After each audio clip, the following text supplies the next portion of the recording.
La interacción psíquica de la negatividad.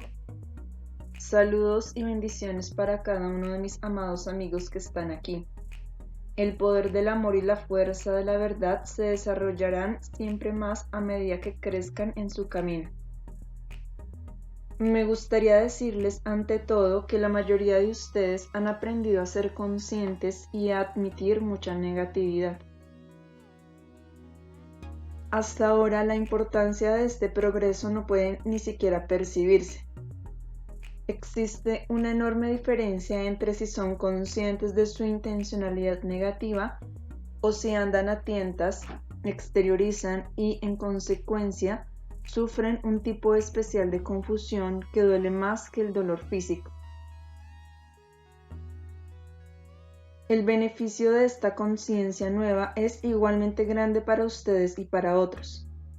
En esta conferencia me gustaría mostrarles lo que significa la interacción psíquica inconsciente entre ustedes y otros en términos de la pérdida del amor y también del dolor de la culpa del que hablé en la última conferencia.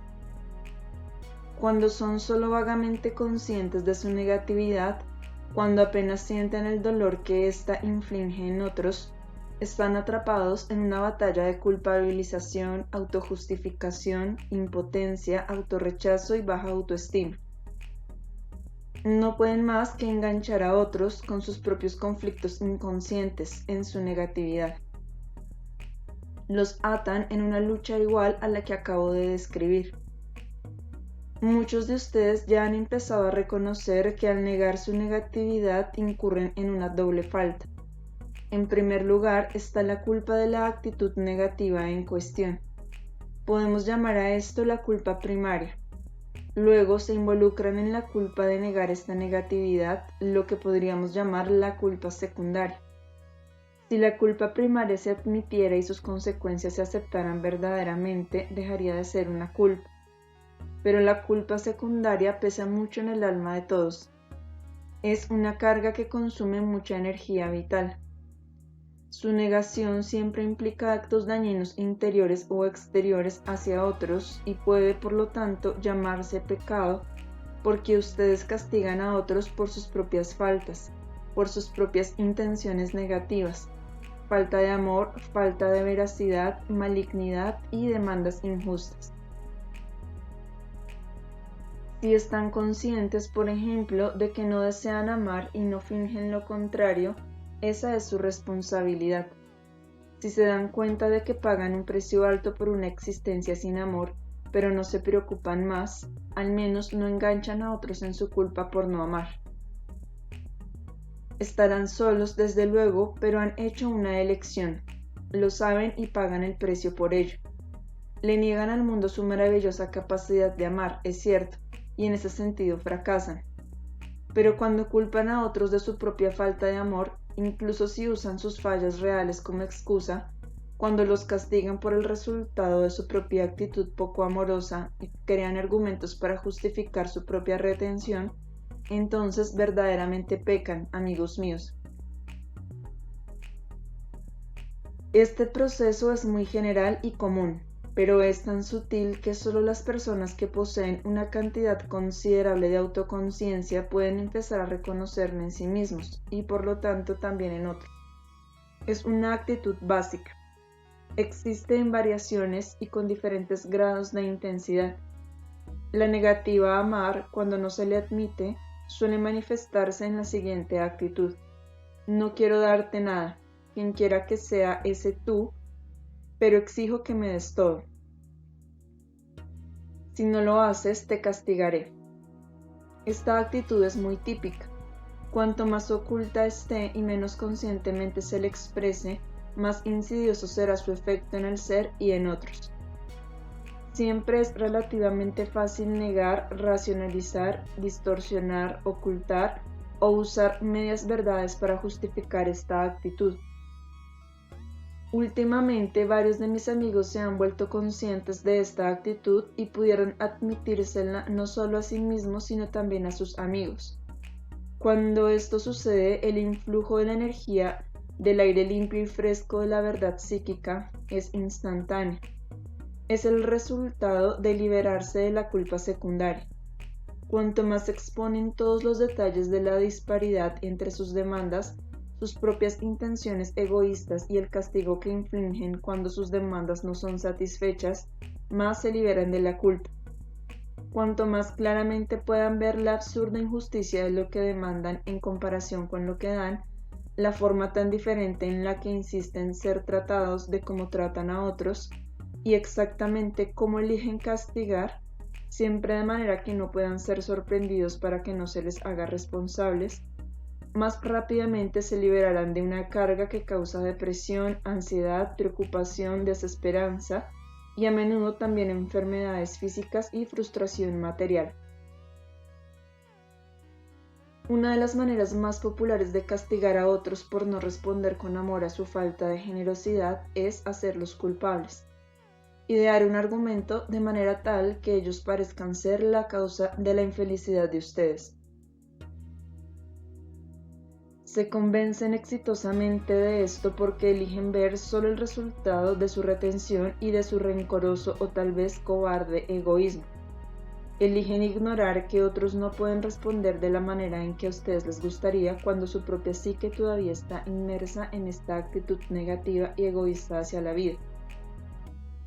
Su negatividad dice: negaré la verdad y los culparé por no darme todo y por no dejar que me salga con la mía, con mis demandas unilaterales.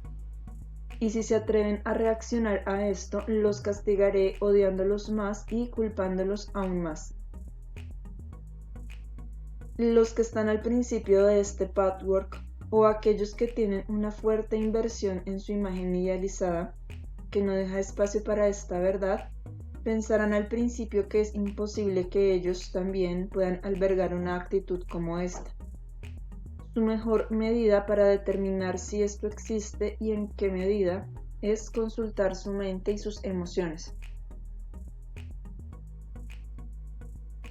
Si se sienten cómodos con otros sin angustia y si expanden su vida de una manera gozosa, y si consideran las dificultades ocasionales como peldaños importantes, entonces ya han superado enormemente esta actitud venenosa. Pero también ustedes deben de haberla tenido y deben de haber lidiado con ella de una manera veraz. Nadie está enteramente libre de ella para empezar. Si no han encontrado esta actitud, deben abrirse camino a través de su orgullo, su fingimiento, su cobardía. Cuando admiten su intencionalidad negativa, realizan el acto de amor más fundamental. En el momento en que admiten lo que están haciendo, están realizando un acto de amor, amigos míos, lo sepan o no. Si no admiten su intención negativa, pueden dar mucho, pero jamás la cosa real que más cuenta.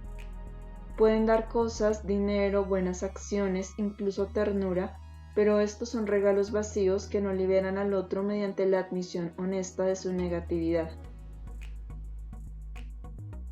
La culpa causada por sus demandas injustas, su deseo de venganza, la negación de su amor y la culpa aumentada por castigar a otros por su infelicidad, debe erosionar su fuerza y su autoexpresión. Los vuelve de verdad débiles. ¿Cómo pueden, mientras continúen en esta actitud, tener jamás fe en sí mismos, creer en su dignidad como ser humano libre? Pueden recurrir a todo tipo de maneras artificiales de imbuirse de confianza en sí mismos, pero esto jamás funcionará a menos que se enfrenten a la culpa secundaria y renuncien a ella admitiéndola. Entonces pueden quedarse incluso, si así lo desean, con la culpa primaria, la culpa de no querer amar, pero por lo menos han asumido la responsabilidad de esto. Como ven, amigos míos, este es un mundo de dualidad. Existe mucha confusión debido a la alternativa de esto o lo otro, y el tema que estamos tratando es especialmente propenso a esta confusión. La humanidad se ve obstaculizada por el concepto de que o bien uno debe culparse por lo que sea, o bien la otra persona debe ser culpada. O ustedes son malos y están equivocados, o el otro es malo y está equivocado. Esto crea un grave predicamento que vuelve imposible estar en la verdad. Si ustedes están equivocados y la otra persona no tiene ninguna culpa, sienten que algo no está muy bien acerca de la situación. También sienten que se les adjudica una responsabilidad indebida. Si ustedes son los que asumen toda la carga de la culpa,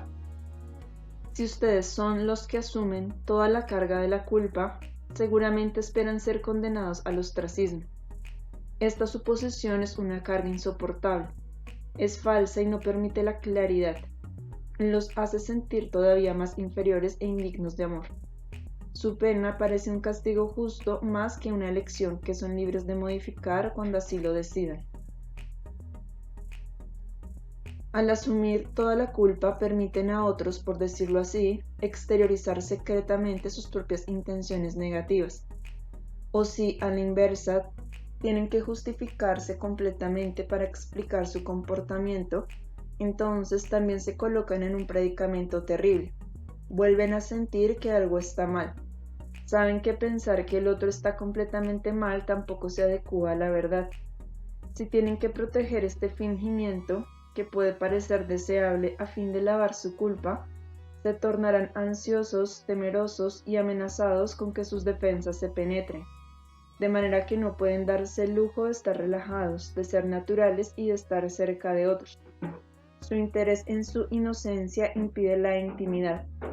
De nuevo, no pueden sentirse bien. La mayoría de los seres humanos aún son incapaces de experimentar de qué forma su distorsión y su negatividad afecta, refuerza y se engancha directamente en las distorsiones y las negatividades de otros. Todavía están demasiado involucrados en la lucha dualista y la defensa de su autoimagen ilusoria. Por lo tanto, están ciegos a la realidad psíquica de la interacción constante entre el ser y otros. La actitud de o el ser o el otro es todo malo crea confusión, culpa y baja autoestima. De psique a psique tiene lugar la siguiente interacción. Supongamos que interiormente dicen: te castigaré por no satisfacer mis demandas insaciables. No te amaré ni te daré nada. Te castigaré haciéndote sentir culpable, y si quieres algo de mí, no te lo daré. Te castigaré de la manera más eficaz haciéndome la víctima, para que no me culpes ni me pilles. Supongamos que la otra persona está luchando interiormente por renunciar a una defensa similar. La resistencia de ambas dice: no debes darte por vencida. Los otros quieren lastimarte, victimizarte y explotarte. Si abres tu corazón al amor, solo recibirás a cambio rechazo, injusticia y odio. No vale la pena, mejor mantente cerrada. Solo imaginen cómo su actitud autovictimizante reforzará la resistencia irracional de la otra persona a ser abierta, vulnerable y amorosa. La parte asustada del ser, que está orientada a la negatividad y a la retención protectoras, se obstaculizará considerablemente en esta lucha siempre que se tope con esta intencionalidad negativa. Este castigo suele tomar la forma de acusaciones severas que calumnian el carácter del otro. Tal vez nunca hayan pensado en esto en tales términos, pero si lo miran de cerca verán que se trata precisamente de eso. O tal vez incluso usen los defectos reales de otros como excusas para castigarlos por no satisfacer sus demandas y por no aceptar de parte de ustedes un trato en el que ellos den todo y ustedes poco o nada en ese nivel. En otros niveles el caso puede ser muy distinto. Así, la interacción inconsciente en esta área refuerza y justifica la convicción de que la negatividad es una defensa necesaria. Desde este estrecho punto de vista, la posición parece correcta. De tal modo, cuando persiguen su intencionalidad negativa, también son responsables del otro. Una de las verdades aparentemente paradójicas de la realidad espiritual es que son responsables de sí mismos y también de los otros, cada uno de una manera diferente. Del mismo modo, la intencionalidad negativa de otros los lastima y afecta a ustedes, y ellos son responsables de hacerles esto. Sin embargo, no podrían lograrlo si ustedes no se aferraran tenazmente a la suya. En ese sentido, la responsabilidad es de ustedes. Todo el mundo tiene la opción de usar las malas intenciones de otros como excusa para permanecer en las suyas o buscar una manera nueva de responder a la vida. Por lo tanto, es igualmente cierto que son exclusivamente responsables de ustedes mismos y que otros son exclusivamente responsables de ellos y que todo el mundo es responsable de la otra persona.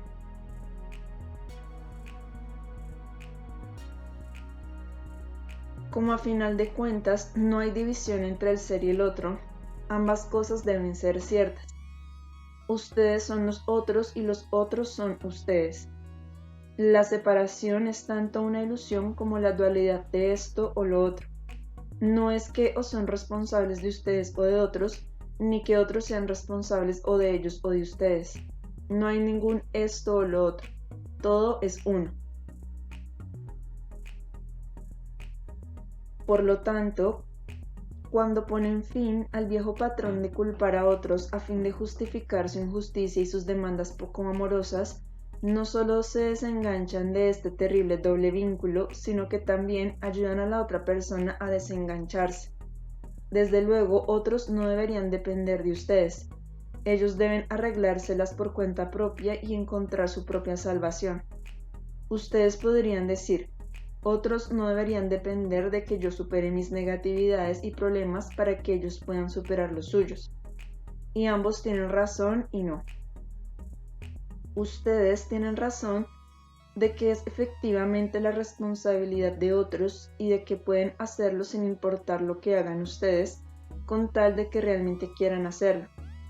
Su esfuerzo, su inversión y su compromiso consigo mismos determinan el resultado independientemente de lo que otros, incluidos ustedes, hagan. Pero también se equivocan al no ver que, por medio de su acto de verdad, que es un acto de amor, ayudan a liberar a otros de sus enredos. Cuando dejan en claro cuál es su parte negativa, eliminan mucha confusión y duda, de manera que pueda surgir el verdadero cuadro de dónde y en qué medida contribuye cada parte a un involucramiento negativo. Esto tiene un efecto tremendamente liberador.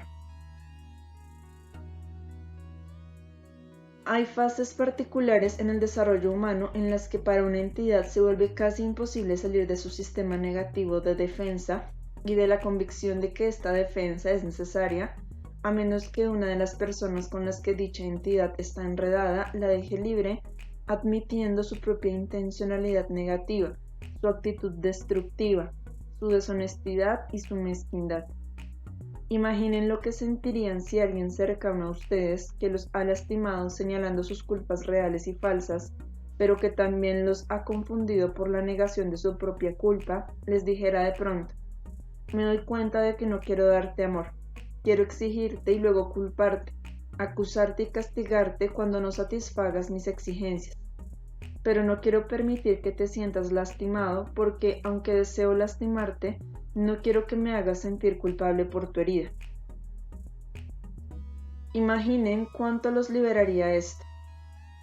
Como una admisión como esta repentinamente aclararía muchas confusiones. No es muy probable que ustedes respondieran a este acto de amor con hipocresía y presentándose como el inocente que siempre ha sabido esto y que ahora se establece como la víctima.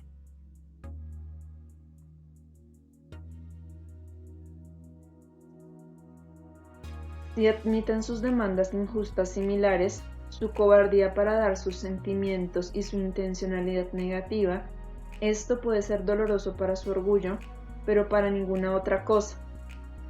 El que escucha esto ha recibido, en ese momento, un regalo de amor de ustedes, aunque aún así no deseen amar con su corazón, con sus sentimientos, con su ser interior, pero han empezado a amar siendo honrados. Al liberar a otros de la culpa falsa que les han atribuido a fin de ocultar la suya propia, les permiten mirar su propia culpa real sin que se sientan devastados y sin esta lucha interior dolorosa en la que las culpas y las acusaciones mutuas están todas confundidas. La liberación y la clarificación suelen llevar a la resolución de los problemas más profundos.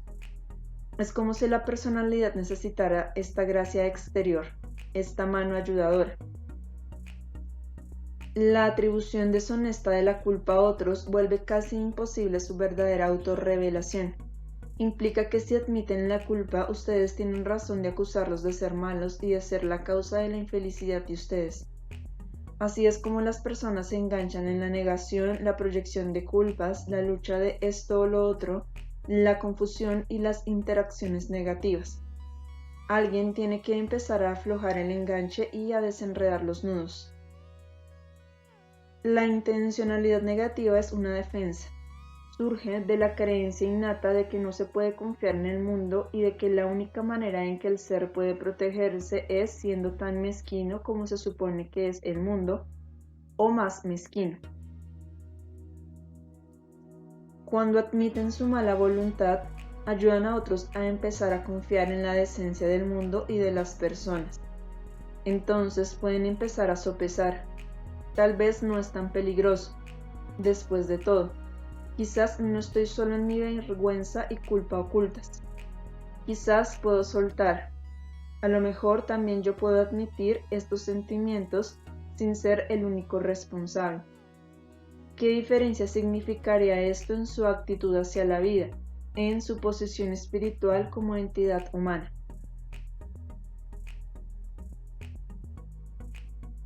Su sistema energético debe empezar a cambiar. Cuando todos trabajan juntos de esta manera honesta, el amor no es un mandamiento ordenado por la voluntad y la mente, no es una abstracción, no es una exteriorización de sentimientos ni un gesto sentimental. Es vigoroso, asertivo y libre. La honestidad es la más necesaria y más rara forma de amor entre los seres humanos. Sin honestidad siempre permanecerá la ilusión de que están separados de otros, de que sus intereses son contradictorios, de que a fin de proteger sus intereses deben derrotar a otros y viceversa. Solo cuando conocen su propia negatividad, amigos míos, y verdaderamente la admiten, asumen la responsabilidad de ella y dejan de proyectarla a otros mientras distorsionan la realidad a fin de poder hacerlo. De pronto adquirirán una nueva percepción de los actos de los demás, de modo que cuando ellos no la admitan, ustedes sabrán lo que está sucediendo. Y también eso los libera. Y también eso los saca de la confusión y de la culpa de ¿dónde estoy fallando en mi sufrimiento? ¿Cómo lo causé? ¿Cómo lo causaron otros? Fluctuando así entre la culpa y la autoculpabilización. Ninguna lleva a ninguna solución.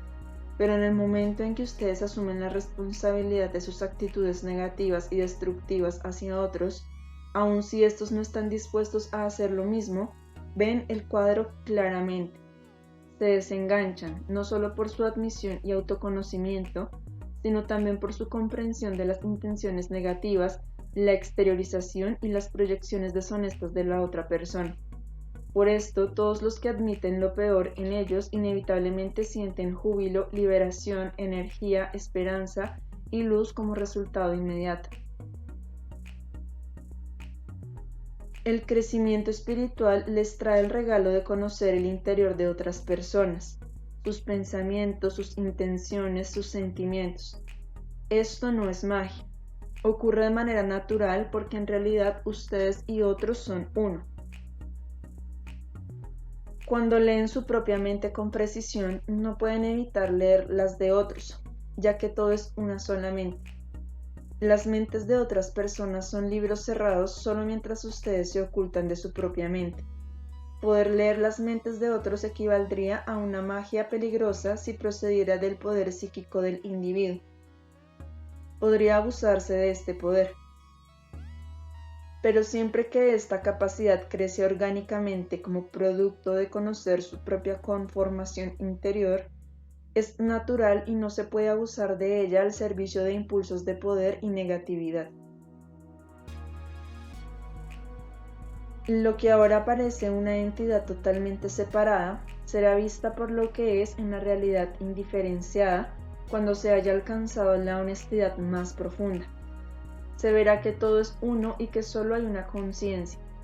Qué experiencia tan liberadora es conocer y ver dentro de otros, de ya no estar confusos y desgarrados. Esta capacidad surge de ya no estar dispuestos a ocultar, proyectar, negar y distorsionar. Surge de renunciar a una actitud que no solo confunde a otros a su alrededor que están en un estado similar, pero de todos modos los confunde de igual manera. En la última conferencia hablamos del dolor de la culpa. El peor dolor de la culpa ocurre cuando ya no saben bien cuál es su parte en una interacción y cuál es la del otro. Este tipo de sufrimiento proviene solo del ocultamiento. Los desgarra, los hace sufrir, buscar a ciegas como un animal atrapado. Pero ustedes son su propia víctima. Se han atrapado eligiendo no ser honestos. Siempre que los seres humanos se desenvuelven hasta un estado más expandido, necesitan diferentes herramientas. Tomemos la simple analogía de alguien que dirige un negocio. Cuando el negocio es aún muy pequeño, la organización se adapta al tamaño y al propósito de la firma. Es apropiado y por lo tanto armonioso. Pero cuando el negocio crece, la organización creada para un establecimiento pequeño ya no cabe en el más grande. Ya no sería apropiada ni podría funcionar sin tropiezos.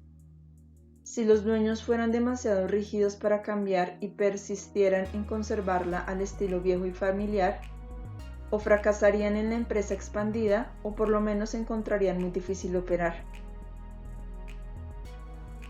La misma ley, amigos míos, se aplica a su expansión interior. A medida que crecen y aprenden sobre ustedes mismos y por lo tanto acerca de otros y el mundo, experimentan la vida de maneras más profundas y variadas, lo que es después de todo la razón por la que están encarnados. A medida que adquieren comprensión y aprenden a experimentar sentimientos que antes habían evitado, están preparando el escenario, por decirlo así, para una operación expandida. En términos prácticos, esto significa que las actitudes que alguna vez fueron útiles ahora se han vuelto destructivas y limitantes. Suele suceder en el camino de la evolución que las entidades crecen de diversas maneras y preparan el terreno para actitudes nuevas y necesarias hacia la vida. Así que deben adaptarse a maneras nuevas de responder al mundo, amigos míos, reaccionando de manera distinta a las reacciones de otras personas hacia ustedes, a lo que ocurre alrededor de ustedes y también a lo que sucede dentro de ustedes. Esto ocurrirá en primer lugar sabiendo que su respuesta vieja es un reflejo condicionado creado para encajar en una manera más pequeña de funcionar en la vida. En segundo lugar, cuestionando ese reflejo y las creencias que hay detrás de él. Y por último, pero no menos importante, y este es el tema básico de la conferencia de esta noche, eligiendo el amor más que la separación como su manera de estar en el mundo. De nuevo, esta no debe ser una mera palabra, un mero concepto mental, un intento forzado ni una exteriorización sentimental que tape muchas cosas que ustedes no quieren admitir. Debe ponerse en marcha dependiendo de dónde estén interiormente. Admitir su negatividad siempre es un acto de amor, ya sea que se haga directamente a la persona en cuestión, cuando sea posible, o a un helper que no esté personalmente involucrado con su negatividad. De todos modos, es un acto de amor hacia el universo. Donde quiera que encuentren su negatividad, amigos míos, aunque sigan eligiendo quedarse con ella, contemplen que un día querrán renunciar a ella por amor al universo y por amor a ustedes. El amor es la llave. Si no abren su corazón, se marchitarán. Todos ustedes han visto que no importa lo cierto que pueda ser un diagnóstico, cuántas percepciones interiores hayan adquirido acerca de su pasado, su historia y la dinámica de la condición que les da problemas. A menos que se comprometan a abrir su corazón, ningún cambio real ocurrirá jamás. No pueden sentirse realizados, amigos míos, a menos que se permitan sentir desde el corazón. Y no tiene sentido fingir que quieren amar o incluso que aman mientras tengan miedo de sentir sus sentimientos. En el grado en que es así, se refrenan de amar. No pueden ser fuertes y valerosos ni pueden amarse a sí mismos a menos que amen. Es igualmente cierto que solo cuando aman a otros pueden amarse a sí mismos. El primer paso debe ser estar dispuestos a amar. No empiezan a amar solo porque deciden hacerlo. Tienen que invocar a la naturaleza divina de su núcleo más íntimo para que les dé la gracia de amar. La gracia de Dios puede manifestarse a través de ustedes haciendo que abran su corazón y pierdan el miedo de los sentimientos, de ser vulnerables.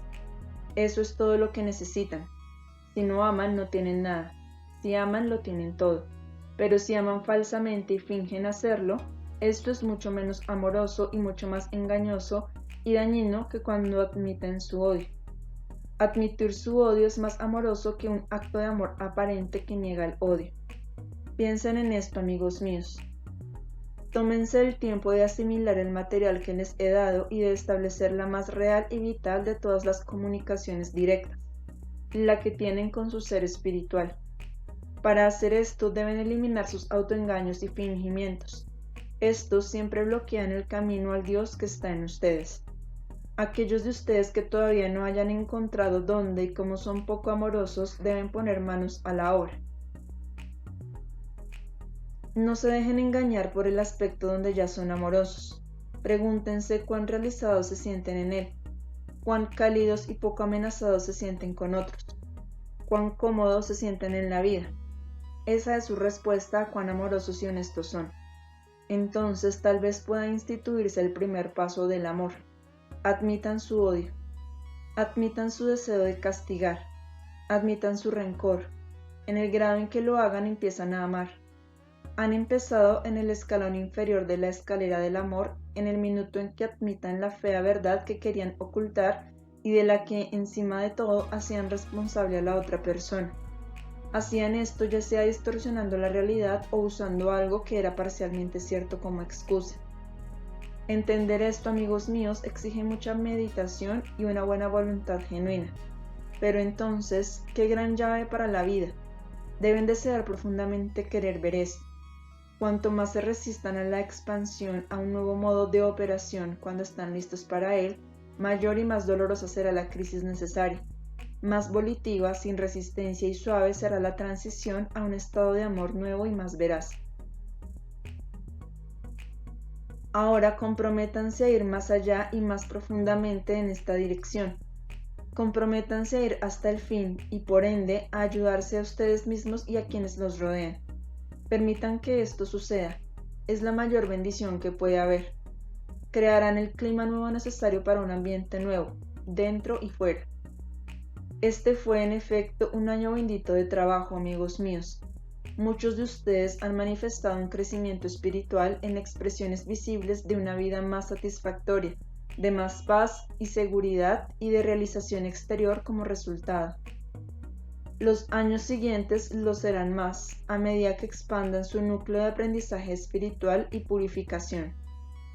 Son realmente benditos. Cada paso de la verdad, cada paso hacia el amor, desencadena más energía espiritual. Cada paso de decencia activa una parte mayor de su naturaleza divina. Sean esta naturaleza divina.